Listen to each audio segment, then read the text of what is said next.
안녕하십니까? 8월 28일 월요일 BOUK 뉴스데스크의 뉴스거리입니다.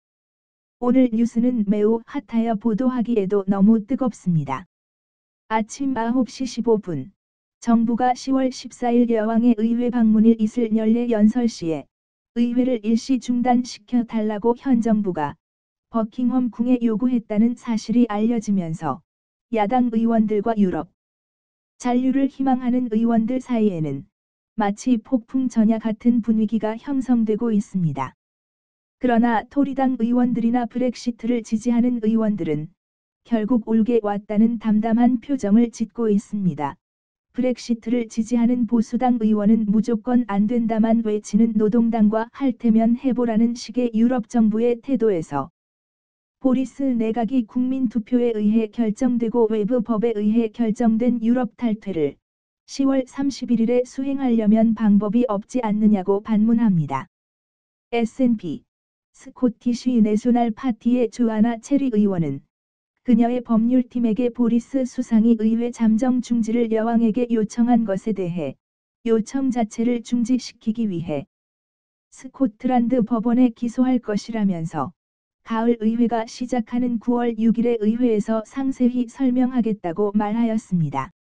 파이낸셜 타임즈의 세바스티언 페인 기자는 다음 주 의회가 오픈하면서 노동당이 주축이 되어 수상 불신임 결의안을 진행한다면 정부는 총선을 선포함으로써 의회를 해산하고 투표일을 11월 1일에서 5일 사이에 하도록 결정할 것이란 예측을 내놓았습니다.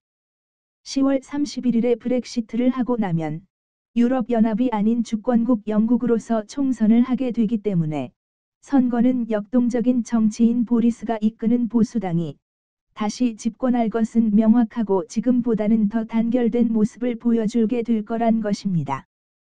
또한 그동안 브렉시트 관련해서 대책 없는 반대와 한 번 결정된 국민투표를 다시 하자고 주장해온 노동당은 형태를 잃게 될 가능성도 있다고 예측하는 사람도 있습니다. 때문에 가만히 있으면 그래도 2022년까지는 의원직을 유지할 수 있는 사람들이 그나마 실직할 위기에 닥치게 되므로 야당에서 먼저 총선을 하지 말자고 주장할 수도 있다는 겁니다. 문제는 하원의장 존 버카우가 소식을 접하고 하원 샷다운은 헌법적 위배라며 즉각 특별 성명을 발표하여서 이것 또한 논란의 대상이 되고 있습니다. 나는 정부에 아무런 인맥이 없다. 그러나 보도되고 있는 대로 정부가 의회를 중단시키려 하는 것은 보지 않아도 이유가 뻔하다. 하원에서 브렉시트에 대해 논의되는 것을 중식시키려는 의도로 보인다. 우리는 지금 나라의 역사상 가장 어려운 시기에 노출되어 있다. 가장 어려운 시기에 의회를 닫으려는 것은 민주적 정치 행위가 아니다. 라고 주장하자 여당에서는 중립을 지켜야 하는 하원의장이 내놓을 말은 아니라고 비난을 하기도 합니다. 또한 영국 최대의 노동조합 유너전의 총서기장 데이브 프렌티스는 보리스 수상을 비난하고 마치 텔레비전의 막장 정치 드라마를 보는 것 같은 행동이 영국의 미래를 위태롭게 하고 있다고 말했습니다. 이렇게 열받게 하는 정치적 공작은 마치 독재자가 모든 반대자들의 입을 한 번에 틀어막는 효과를 보인 것은 사실이지만 우리의 의회 민주주의는 세계인들의 부러움 사왔는데 대중에게서 득표하여 수상이 돼 보지 못한 보리스가 한 번의 전통을 무시해 버렸다고 비난했습니다. 다음은 북한 관련 뉴스입니다. 일본은 북한이 일본의 탄도 미사일 방어 능력을 무력화시킬 수 있는 탄두를 개발한 것으로 추측하고 있다고 로이터 통신 일본지국이 보도했습니다. 이에 대한 증거로 지난 토요일에 발사한 단거리 미사일의 경우 탄도 미사일의 궤도가 불규칙한 궤적을 보였다면서 이것은 일본으로서는 대단한 위협이라고 이와야 다케시 국장장관이 주장했다고 보도했습니다. 이어서 다케시 장관은 도쿄의 방위 시스템은 규칙적인 탄도 미사일을 대응하도록 설계되었는데 이번에 북한이 실험한 미사일은 일본에게는 매우 위협적이라고 덧붙였습니다.